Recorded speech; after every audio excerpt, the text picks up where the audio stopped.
ओम नमः सिद्धेभ्यः। जीवमजीवमतौपं जिणवरवसहेण जेण निर्दिष्टं देविन्दविन्दवन्दं वन्दे तं सौवदा शिरसा। बोली श्री खजाराट संभवनाथ भगवान की जय।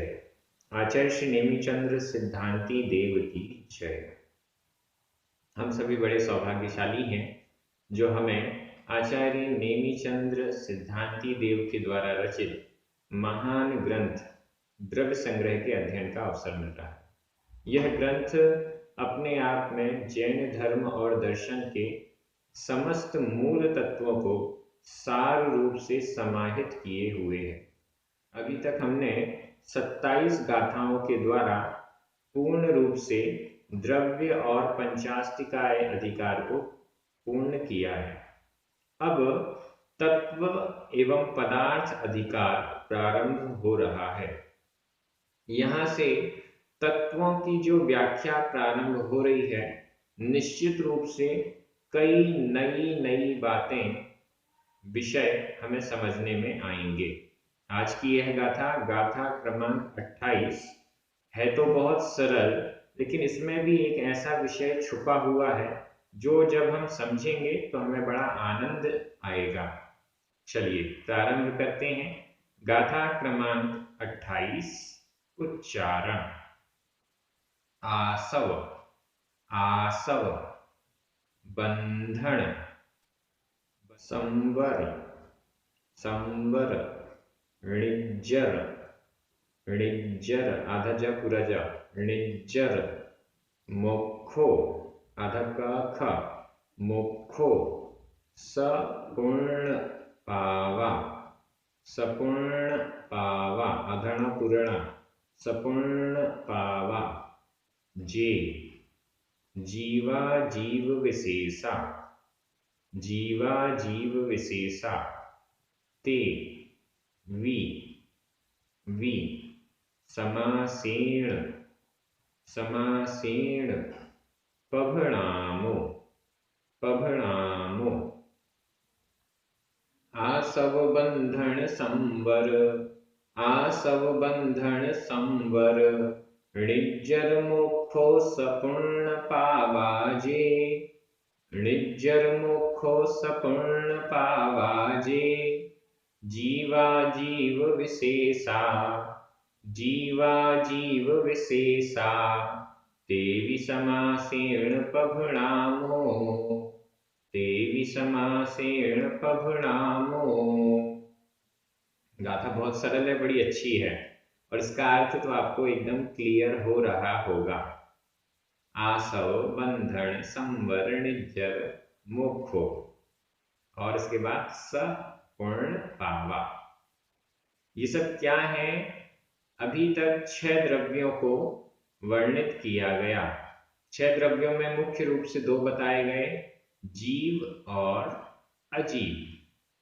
इसके बाद उन 6 द्रव्यों को ही 5 अस्तिकाय रूप से विभाग करके बता दिया गया।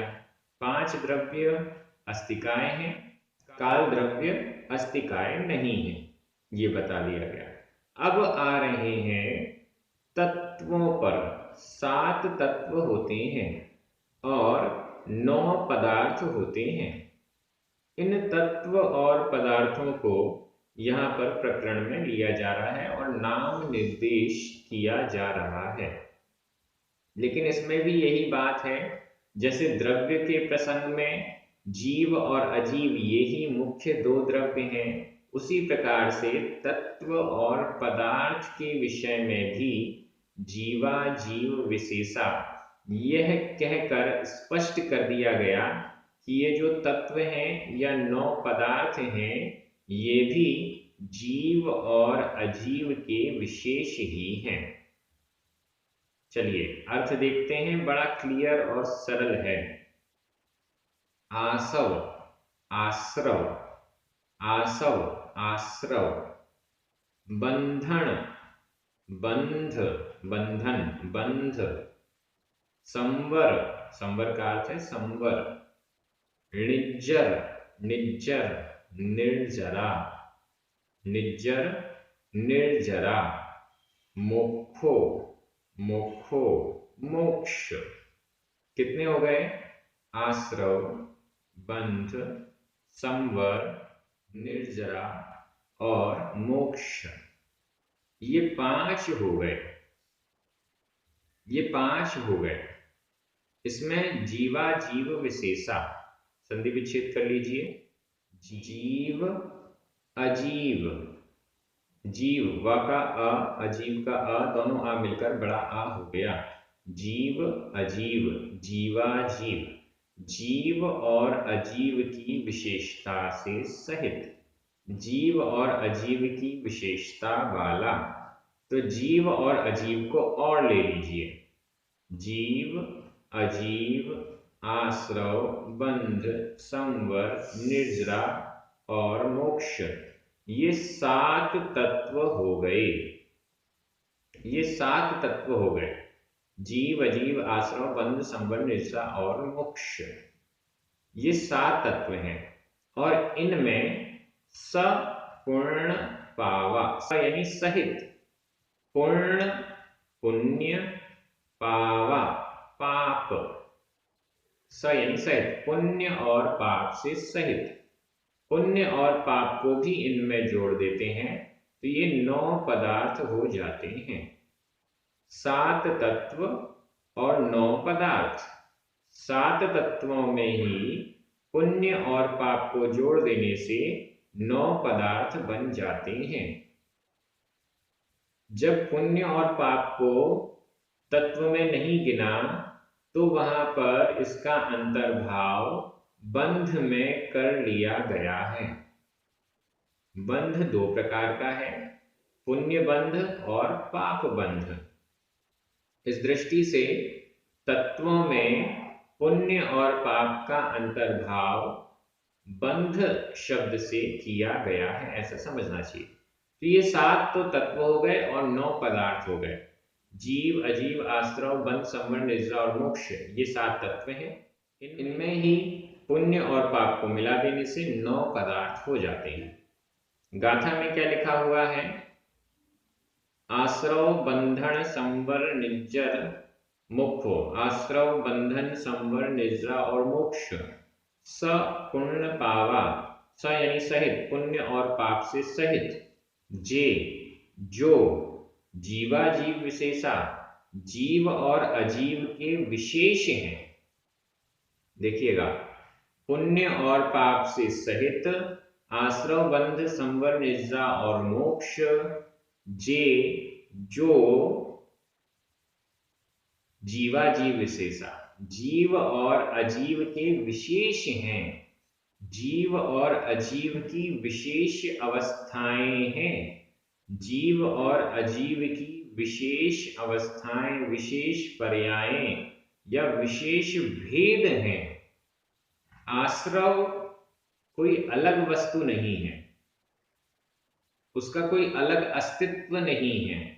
बंध संवर निर्जरा मोक्ष, ये कोई अलग अलग द्रव्य या अलग अलग अस्तित्व वाली चीजें नहीं हैं। ध्यान से समझिए, इस गाथा में मुख्य बिंदु जो समझने के लिए है, जो अक्सर हम मिस कर देते हैं, भूल जाते हैं, ध्यान नहीं देते। जीवा जीव विशेषा, ये आश्रम बंध संवर निर्जरा और मोक्ष, पुण्य और पाप, ये सभी जीव और अजीव के विशेष हैं। जीव और अजीव की अवस्थाएं हैं। जीव और अजीव की अवस्थाएं हैं। जीव और अजीव की मिली हुई पर्यायें हैं, ऐसा भी कह सकते हैं। जीव से तात्पर्य जीव और अजीव से तात्पर्य मुख्य रूप से पुद्गल, पुद्गल से भी तात्पर्य कर्म। तो ये 2 चीजें हो गई, जीव और कर्म। जीव और कर्म की ये अवस्थाएं हैं, विशेष अवस्थाएं हैं। ऐसे भाव जो आश्रव रूप हैं उसे जीव आश्रव कहते हैं, और जो आश्रव की प्रक्रिया है वह कर्म आश्रव है। इसको आगे की जो गाथाएं हैं बहुत अच्छे से परिभाषित करने वाली हैं। आश्रव के दो भेद किए जाएंगे, जीवाश्रव कर्माश्रव या भावाश्रव द्रव्याश्रव। ऐसे ही बंध के दो भेद, संवर के दो भेद, निर्जरा के दो भेद, मोक्ष के दो भेद, पुण्य और पाप के भी दो दो भेद क्यों किए जाएंगे? क्योंकि ये जीव और अजीव के विशेष हैं, जीव और अजीव की अवस्थाएं हैं। आश्रम नाम का कोई अलग द्रव्य नहीं है। आश्रव बंध संवर निद्रा इसका कोई पृथक अस्तित्व नहीं है। ऐसे भाव करते हैं जिससे कर्म आने लगते हैं, उन भावों को ही जीव से संबंधित आश्रव की अवस्था कहा गया। और जो कर्मों का आना हो रहा है, कर्म जीव से बंधने के लिए आ रहे हैं या कर्म रूप से परिणमन कर रहे हैं, इसका नाम कर्म आश्रव या द्रव्य आश्रव कहा गया। आश्रव कोई अलग वस्तु नहीं है, यह एक अवस्था है जो जीव और अजीव की ही अवस्था बनी हुई है। जीव और अजीव की मिली जुली पर्याय भी हम कह सकते हैं, संयोगज पर्याय भी कह सकते हैं। दोनों के संयोग से जो उत्पन्न हो रही है ऐसी पर्याय भी हम कह सकते हैं। लेकिन पर्याय जीव की भी है और अजीव की यानी पुद्गल कर्म की भी है, ऐसा हमें समझना चाहिए। दोनों तरफ से हमें समझना है। आगे की जो गाथाएं हैं वो एकदम स्पष्ट कर देंगी दोनों के अंतर को। द्रव्य संग्रह ग्रंथ बहुत महत्वपूर्ण इसीलिए है कि उसमें आश्रव बंध संवर निद्रा मोक्ष ऐसा स्वरूप वर्णित किया गया है जो एकदम स्पष्ट रूप से जैन धर्म की धारणा को प्रकट करने वाला है। कई बार हम इनकी आश्रव आदि की परिभाषाएं पढ़ते हैं, समझते हैं, लेकिन ये स्पष्ट नहीं हो पाता कि यह जीव से संबंधित है या कर्म से संबंधित है। लेकिन यहाँ इस ग्रंथ में दोनों बातें स्पष्ट की जाएंगी। आगे क्रमशः एक एक गाथा पर हम चलते जाएंगे और ये बातें हम समझते जाएंगे। आपके मन में कुछ प्रश्न हो रहे हो तो अवश्य कमेंट बॉक्स में लिखिए और उसका उत्तर अगर मुझसे बनेगा तो मैं देने का प्रयास करूंगा। हम सभी बहुत अच्छे से पुरुषार्थ कर रहे हैं इस ग्रंथ की एक एक गाथा के एक एक शब्द को समझने का। अब यहाँ पर एकदम स्पष्ट हो गया, जो जीव और अजीव के विशेष हैं ऐसे पुण्य और पाप सहित आश्रव बंध संवर निद्रा और मोक्ष हैं। ते यानी उनको, ते उनको, भी समासेण समास पूर्वक संक्षेप पूर्वक। शॉर्ट में समास का अर्थ होता है शॉर्ट कर देना, छोटा कर देना। जैसे अपन समास देखते हैं, राजा का पुत्र, इतना बड़ा बोलने की जगह राजपुत्र, तो वो विभक्ति वहां से हट जाती है और ये शॉर्ट हो जाता है, तो उसको कहेंगे समास। समास पूर्वक शॉर्ट में, छोटे रूप में। पभड़ामो कहता हूं, कहें कहते हैं, पभड़ामो कहते हैं, इसको भी हम कहते हैं। पभड़ामो यह वर्तमान काल उत्तम पुरुष बहुवचन का क्रिया रूप है। पभड़ामो कहते हैं, यहाँ क्रिया है भण और इसमें उपसर्ग लगा हुआ है प, तो पूरी क्रिया हो गई पभण। कहना, ये इसका अर्थ हो गया, कहना। और पभड़ामो कहेंगे, इनको भी कहेंगे, इनको भी समास पूर्वक संक्षेप में कहेंगे, ये इसका अर्थ हो गया। आगे वर्णन आएगा, ऐसा ये कह रहे हैं। अब यहाँ पर जीव और अजीव की विशेषता से सहित आश्रव बंध संवर निर्जरा मोक्ष पुण्य और पाप की चर्चा आगे आएगी। संक्षेप में आश्रव किसे कहते हैं, एक उदाहरण के माध्यम से यहाँ पर अपन इन सब को समझ लेते हैं। विशेष व्याख्या पृथक पृथक की जाएगी, आगे आगे आने वाली गाथाओं में की जाएगी। सबसे पहले उदाहरण आपने बड़ा प्रसिद्ध है नाव वाला। एक नाव है, उसमें छेद हो जाता है, पानी भरता है, इत्यादि इत्यादि। अब इस नाव में एक है जीव जो कि नाव चला रहा है या नाव में बैठा हुआ है। दूसरा है नाव स्वयं। नाव हो गई अजीब। अब इस नाव में छेद हुआ, उस छेद से पानी भर रहा है। कर्मों का आना, कर्मों का आना, नाव में छेद हुआ तो उस छेद से पानी अंदर आ रहा है। कर्मों का आना यह आश्रव है। आश्रव को द्वार भी कहा गया है, या आश्रव रूप द्वार ऐसा भी कहा गया है। आश्रव आना, कर्मों का आना यह आश्रव है, नॉर्मल परिभाषा। अब जो पानी आ रहा है वो नाव में भरता जा रहा है, यह है बंध। आत्मा और कर्मों का परस्पर संबंध हो जाना, आत्मा के प्रदेशों का कर्मों के साथ परस्पर बंध हो जाना, मिक्सअप हो जाना, उसी में चिपक जाना इत्यादि, एक क्षेत्रावगाह संबंध हो जाना, यह प्रक्रिया बंध कहलाती है।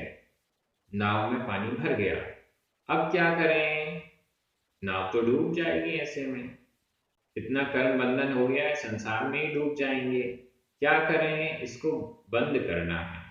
तो सबसे पहला उपाय, जो आश्रव जहां से पानी आ रहा है उस छेद को बंद करना होगा। तो उस छेद में कुछ लगा दिया जिससे कि वो पानी आना रुक जाए, यह कहलाता है संवर।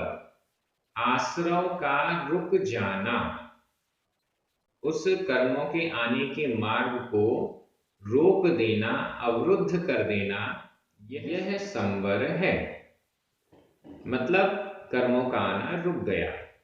अब कर्मों का आना तो रुक गया, लेकिन पानी का आना तो रुक गया, लेकिन जो पानी भरा हुआ है उसको हटाना भी तो पड़ेगा। तो अपने हाथ से या किसी बर्तन से उस पानी, भरे हुए पानी को हटाना चालू किया। यह है निर्जरा। जो बंधे हुए कर्म हैं उनको फल दिए बगैर या कम फल दिए होने पर तपस्या आदि के माध्यम से बाहर करते जाना, नष्ट करते जाना, आत्मा से संबंध विच्छेद करते जाना, यह निर्जरा है। और जब नाव पूरी खाली हो गई, पूरा पानी बाहर निकाल दिया गया, पानी को सुखा दिया गया, अब थोड़ा सा भी पानी नाव में भरा हुआ नहीं है, ऐसी अवस्था को कहते हैं मोक्ष। मोक्ष क्या है?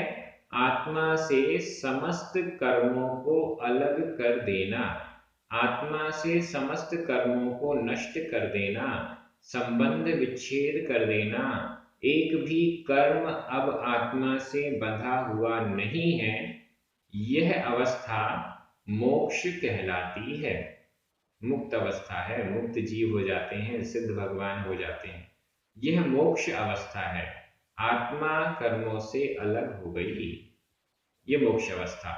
अब यह अवस्था भी, ये सारी आश्रव, बंध, संवर, निद्रा, मोक्ष, ये सब अवस्थाएं जीव की हैं। जीव के ऐसे भाव जिनसे कर्मों का आना होता है, जीव के ऐसे भाव जिनसे कर्मों का बंधना होता है, जीव के ऐसे भाव जिनसे कर्मों का आना रुक जाता है, जीव के ऐसे भाव जिनसे कर्मों की निर्जरा होती है, जीव के ऐसे भाव जिनसे समस्त कर्मों का नाश हो जाता है, ये सब जीव की अवस्था। और कर्म की अवस्था, कर्मों का आना, कर्मों का बंधना, कर्मों का रुकना, कर्मों का झड़ना, समस्त कर्मों का हट जाना, ये कर्म की अपेक्षा से है। तो दोनों अपेक्षाएं हमें यहाँ लगानी होंगी। जब हम बाल बोध पढ़ते हैं या नॉर्मल ग्रंथों का अध्ययन करते हैं तो यह बात स्पष्ट नहीं की जाती है, लेकिन यहाँ पर द्रव्य संग्रह ग्रंथ में बहुत अच्छे से स्पष्ट किया गया है, आगे की गाथाओं में हम देखेंगे। तो इस प्रकार से इस गाथा का पूर्ण अर्थ स्पष्ट हो गया है। आश्रवादी 7 तत्वों का स्वरूप भी स्पष्ट हो गया। पुण्य और पाप, अच्छे कार्य इसको पुण्य कहते हैं, बुरे कार्य इसको पाप कहते हैं। अच्छे भावों को पुण्य भाव, बुरे भावों को पाप भाव। तो मन वचन काय की क्रियाएं ऐसी जिससे अच्छे कार्य हों, पुण्य कर्म का बंध होता है, बुरे हों तो पाप कर्म का बंध होता है। यह पुण्य और पाप है, इसकी भी चर्चा आगे की जाएगी। अच्छी प्रकृतियां कौन सी, बुरी कर्म प्रकृतियां कौन सी, तो उनको पुण्य और पाप में डिवाइड किया जाएगा। अच्छे कार्य करते हैं तो आगे अच्छा अच्छा होता है, हम प्रशस्त की ओर आगे बढ़ते हैं, मोक्ष की ओर आगे बढ़ते हैं। और जब बुरे कार्य करते हैं तो हम अप्रशस्त की ओर आगे बढ़ते हैं, संसार की ओर आगे बढ़ते हैं। ये सब स्पष्ट किया जाएगा। तो यहाँ पर यह गाथा बड़ी सरल थी। मैं गाथा का अन्वय कर रहा हूं, आपके मन में हिंदी अर्थ चलना चाहिए। सपूर्ण पावा आसव बंधन संवर निज्जर मोक्षो जे जीवा जीव विशेषा ते वि समासेण पवणामो। बड़ा सरल अन्वय है, कुछ भी खास नहीं। मैं हिंदी अर्थ कर रहा हूं, आपकी नजर प्राकृत शब्दों पर जाएगी। पुण्य और पाप से सहित आश्रव, बंध, संवर, निर्जरा और मोक्ष जो जीव और अजीव के विशेष हैं, उनको भी संक्षिप्त रूप से कहते हैं, वर्णन करते हैं। विभक्तियां देख लीजिए, बहुत इंपॉर्टेंट हैं। आसव, बंधन, संवर, निज्जर, मोक्षो, इन सब में प्रथमा विभक्ति का एक वचन है। आसव, बंधन, संवर, इनमें तो विभक्तियां मूल शब्द रखे हुए हैं और कोई विभक्ति नहीं लगी है, मूल शब्द से ही प्रथमा एक वचन का हमें अर्थ लेना है। निज्जर, निज्जर में होना चाहिए था निज्जरा, लेकिन शब्द मात्राओं की गिनती के हिसाब से वहां पर ह्रस्व करना पड़ा, तो बड़े आ की जगह छोटा आ कर दिया गया, निज्जर। तो यह भी स्त्रीलिंग में प्रथमा का एक वचन होना चाहिए। इसके अलावा सपुण्य पावा जे जीवा जीव विशेषा, ये प्रथमा विभक्ति के बहुवचन हैं। इसके अलावा वी, यह तो अव्यय है और इसमें कोई विभक्ति नहीं होती। ते, यह द्वितीय विभक्ति का बहुवचन है। उनको, उनको, उनको, इस दृष्टि से यहाँ पर जे और ते दोनों आपको दिखाई दे रहे हैं। जे तो प्रथमा विभक्ति का बहुवचन है, लेकिन ते द्वितीय विभक्ति का बहुवचन है, ऐसा हमें समझना है। समासेण तृतीय विभक्ति का एक वचन है। पवणामो वर्तमान काल उत्तम पुरुष बहुवचन का क्रिया रूप है। इस प्रकार से विभक्तियां भी क्लियर हो गई। आप सभी बहुत अच्छे से अध्ययन कर रहे हैं, एक दूसरे को द्रव्य संग्रह ग्रंथ पढ़ने के लिए मोटिवेट कर रहे हैं, ये बहुत अच्छी बात है। मुझे भी बड़ा आनंद आ रहा है, एक एक शब्द को प्राकृत भाषा की दृष्टि से देखने में अलग ही आनंद है। आप सभी को बहुत बहुत धन्यवाद, पुण्यार्जकों को विशेष धन्यवाद। सभी को जय जिनेन्द्र, जिनवाणी माता की जय।